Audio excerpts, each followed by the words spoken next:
medio ambiente. Radar Green. A crear conciencia del peligro que corre nuestro planeta.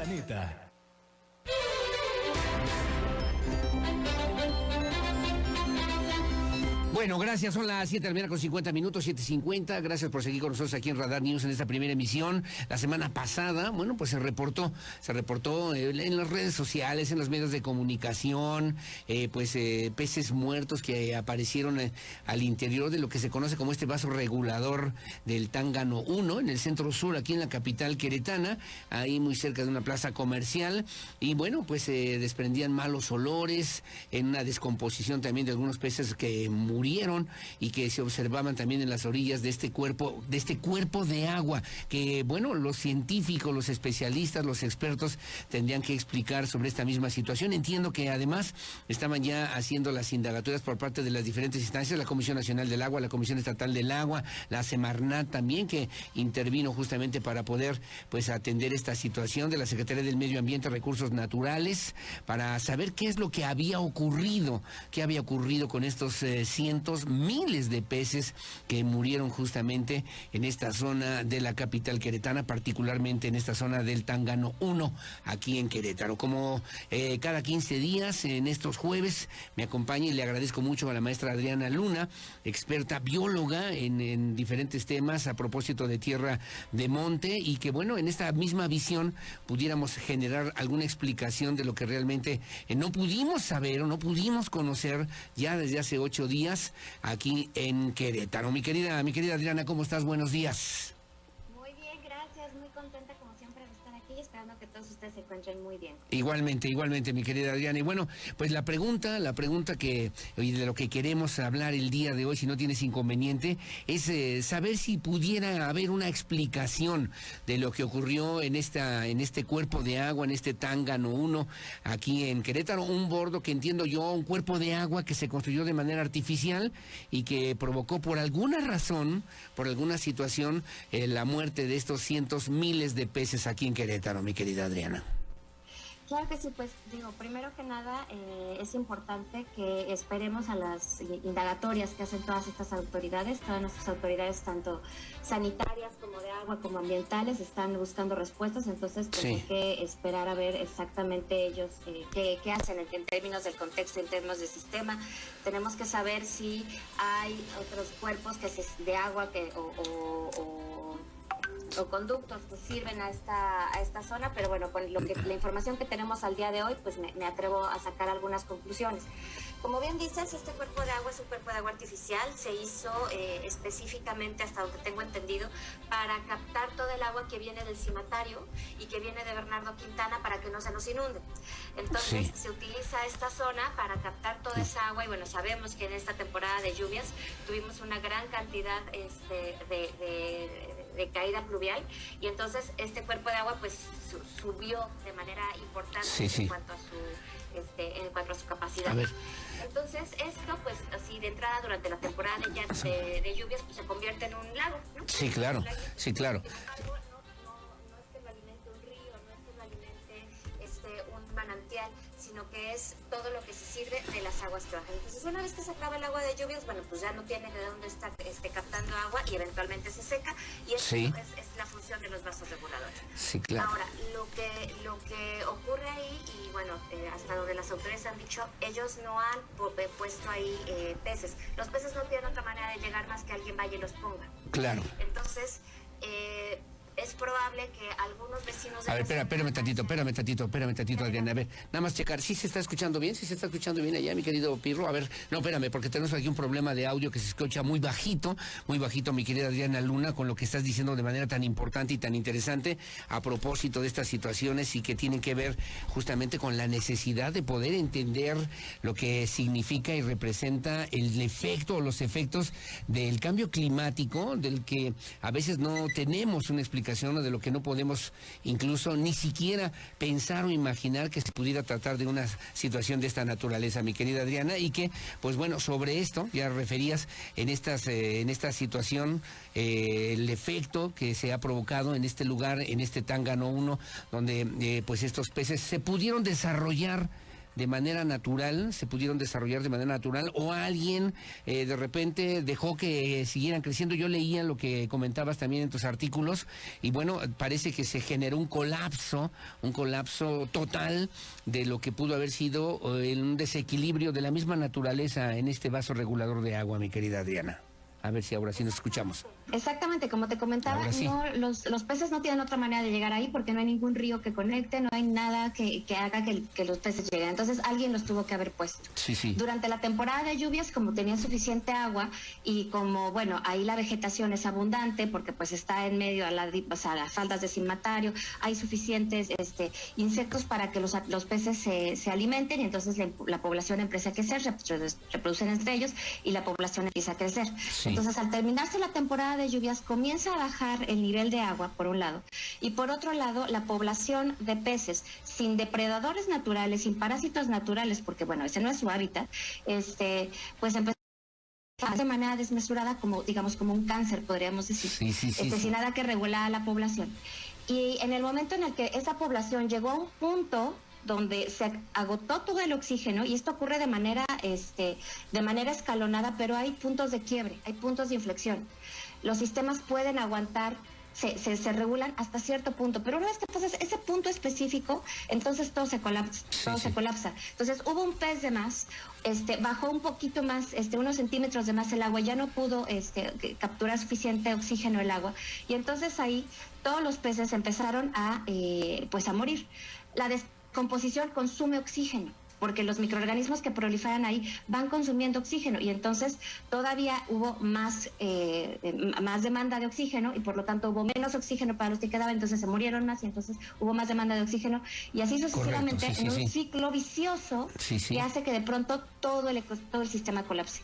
Eso es, como te comento, las conclusiones a las que puedo llegar con la información que tenemos ahorita, pero sí es importante esperar a las autoridades para ver que efectivamente no existan otros elementos que pudieran haber ocasionado la muerte de estos animalitos. Ahora decían también factores naturales, referías tú también de alguna manera el aumento de la población sin los depredadores que son parte justamente de este ecosistema natural, y me gustó, y yo quisiera también ahí que nos ayudaras en esa parte, mi querida Adriana Luna, bióloga, experta justamente en estos temas, en esta materia, porque lo asociamos o no, lo debemos asociar o no con el tema del cambio climático, como si fuera esta una analogía de lo que puede pasar con nuestro planeta, mi querida Adriana.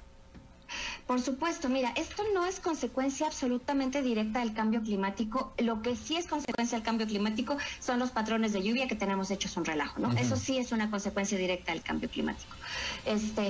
Pero sí, como mencionas, es una muy buena analogía, porque todo nuestro sistema, si lo podemos comparar con el Tangáno 1, pues finalmente también vivimos en una esferita que está flotando en medio de nada, que no tiene de dónde recibir ni más energía, ni más oxígeno, ni más agua. Sí. Estamos en un sistema cerrado.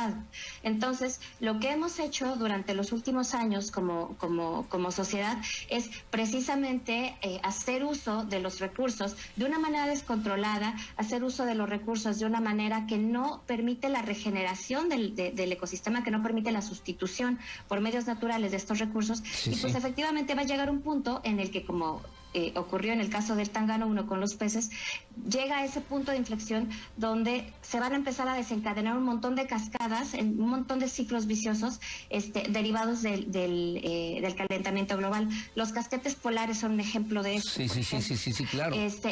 Los casquetes polares son una ropa blanca que refleja la luz del sol. Cuando hace mucho calor nos dicen ponte ropa blanca, no te pongas ropa negra. Uh-huh. Entonces, los casquetes polares sirven de eso, pero con el aumento de la temperatura, los casquetes polares se van derritiendo. Entonces vamos perdiendo esa capa blanca protección. Que refleja. Esa protección. Exactamente. Uh-huh. Y entonces, bueno, pues cuando se terminen conforme más rápido se derritan los casquetes polares, más sustituimos esta ropa blanca por un suéter negro, que en lugar de estar reflejando, está absorbiendo calor, y entonces va a absorber más calor y se van a derretir más rápido, y mientras más rápido se derritan, más calor se va a absorber, y entonces va a empezar este ciclo de retroalimentación positiva o este ciclo vicioso. O sea, y ese punto va a ser en 2030.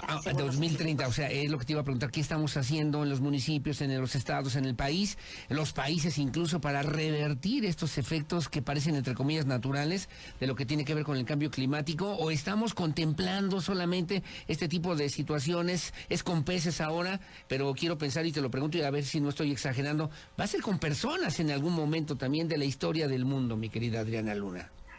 Pues desafortunadamente sí, o sea, es triste y a veces cuesta trabajo y uno no quiere pensar en todas las potenciales catástrofes que pueden llegar a ocurrir, pero van a ocurrir. Como te comentaba, 2030 ya está marcado como como la fecha donde vamos a empezar a ver estos fenómenos, donde la temperatura va a subir de manera acelerada, donde las sequías, si ahorita ya las sentimos, van a sentirse todavía de manera mucho más regular y de manera mucho más agresiva, y eso tiene que ver con la parte de la ganadería, con la parte de la agricultura, y evidentemente pues los que más van a sufrir son las personas en situaciones, primero las más vulnerables, sí, como claro. siempre, sí, pero claro. eventualmente vamos a sufrir absolutamente todo, sin importar cuánto dinero tengas, no puedes comprar agua si ya todo el agua está contaminada, y no puedes comprar oxígeno, y no puedes comprar un regulador de energía climática global. Sí, claro. Entonces, efectivamente esto nos va a tocar a todos, y sí, se están haciendo pasos. La COP26 fue precisamente, como hablamos hace 15 días, esta convención donde países van a ver pues en dónde vamos, hacia dónde tenemos que ir, qué esfuerzos se tienen que hacer, pero pues hay que darle velocidad, hay que darle amplitud, y no tenemos tiempo ni para duplicar ni para competir. En el caso de Querétaro, se están haciendo esfuerzos que se van a ver reflejados, espero, en el plan de desarrollo estatal, y también se está trabajando en un plan de economía circular para el Estado, donde se intenta, pues, primero reducir, revertir, rediseñar, hacer una como simbiosis entre empresas, entre industrias, para no tener desechos y no estar generando estos elementos que empujan el cambio climático, la contaminación. Exactamente, que son altamente contaminadores, y que luego la gente me refería, bueno, significa que en este lugar, regresando al tema del vaso regulador del Tángano 1, un vaso regulador que se construyó de manera artificial, se acabó literalmente el oxígeno, se agotaron estos recursos naturales para conservar este equilibrio, y pudiéramos decir, en tu experiencia como experta en la materia, mi querida Adriana Luna, que se trató de una situación natural, entre comillas, de lo que está ocurriendo ya en estos asuntos, en estos temas, ante el estrés ambiental, como le llamas tú, el estrés climático, que pues fue el resultado, que dio como resultado la muerte de estos cientos y miles de peces aquí en Querétaro. Pues no le diría natural, porque no es natural que se siembren peces en este tipo y que se desarrollen peces en este tipo. Alguien fue y los llevó. Con alguna razón, quizá probablemente muy buenas intenciones de liberar un pececito, eso también es algo que tenemos que cuidar mucho. Cuando nosotros con muy buenas intenciones liberamos un pececito o liberamos un conejito dentro del bosque, no sabemos los efectos que podemos ocasionar dentro del ecosistema, y este es un muy buen ejemplo para que seamos muy responsables con nuestras mascotas, por ejemplo. Entonces no diría que es natural, pero es un resultado lógico que no necesariamente tiene que ver con que se estén sirviendo aguas negras ahí o que haya algún derrame tóxico. De nuevo, desconozco, las autoridades tendrán que explicar todo eso y presentar las evidencias correspondientes, pero así de entrada yo diría que efectivamente no es que haya sido ocasionado por una mala práctica de alguna industria o de algún... Sí, como se dijo incluso. Exactamente, pero de nuevo... Aguas contaminadas, radioactivas, en fin, sí, claro que sí. Claro, tenemos que exigir las evidencias, pero así de bote pronto te puedo decir que esta sería una explicación lógica. Técnica lógica, y que obviamente nos invita a pensar y a reflexionar sobre lo que estamos haciendo ya en lo que tiene que ver justamente en esta materia ambiental para cuidar esos equilibrios. Me estaban comentando que incluso hacia Milenio 3 hay una zona también donde le llaman un lago radioactivo, así le llama la gente que vive ahí en la zona de Milenio 3, hacia el Mirador, donde llegan ahí aves y patos que también ahí sobreviven, como quiera que sea, y el agua literalmente es una laguna verde, mi querida Adriana Luna. ¿Te parece si para la próxima hablamos de esos lugares y de estos espacios que parecen y que son altamente o están altamente contaminados por lo que se ve nada más a simple vista, mi querida Adriana? Claro que sí, por supuesto, y bueno, les voy adelantando un poquito el término para que si quieren vayan investigando en preparación de nuestra plática a la audiencia. Se llama eutrofización. la eutrofización del agua, y tiene muchas causas. Lo que vimos en el Tángano 1 fue un tipo de eutrofización, la que se ve en estas lagunas que tienen una capa verde brillante limón, también es una eutrofización, y hay muchas causas. Una de ellas es desafortunadamente la agricultura, entonces seguro podemos platicar de eso. Correcto, eutrofización, ¿verdad? Así es. Bueno, nos ponemos a estudiar, mi querida Adriana Luna. Te agradezco como siempre, muy amable, y gracias también por esta colaboración especial para Radar News en esta primera emisión, pensando en un mundo verde, pensando en un mundo ambientalmente más saludable, mejor, para lo que será esta responsabilidad social y de lo que tendremos que hacer de manera inmediata para ver qué futuro 2030 parece lejano, pero está a la vuelta de la esquina, mi querida Adriana Luna. A casi 3 años, pero pues lo bueno es que los buenos somos más, y juntando esfuerzos podemos llegar ahí sin problema. Bueno, pues te mando un abrazo, saludos como siempre, que tengas buenos días. Igualmente, un abrazo. Gracias, igualmente es Adriana, bióloga Adriana Luna, experta además en estos temas ambientales, y es además titular de Tierra de Monte, para que podamos considerar y platicar sobre estos temas que obviamente son importantes para todos aquí en Querétaro. Se llama así, eutrofización, para que sepamos de qué se trata, y en estos niveles de contaminación del agua, que también tendremos que aprender a revisar y a conocer para evaluar lo que estamos haciendo en nuestra vida cotidiana. Son las 8 de la mañana con 5 minutos, su opinión siempre la más importante. Hacemos una pausa, tengo por aquí varias cosas interesantes, importantes para el día de hoy, con muchísimo gusto, que me están refiriendo del transporte público. Me dicen, oiga, nada más le quiero comentar, imagínese usted, el 24 de noviembre activé mi tarjeta de Crobús. La activé con 2 pesos. Me dio un ticket de mi saldo final de 120 pesos con 50 centavos. Hice 8 viajes. Miércoles 18 de noviembre en la ruta 38, la ruta 33, luego el lunes 22 en la ruta 9, el martes 23 en la ruta 7, la ruta 105, 2 en Bahía Dubái, el miércoles 24 de noviembre en la ruta 105, total 8 viajes. Según debería ser de a 2 pesos, serían 16 pesos los que me tendrían que descontar.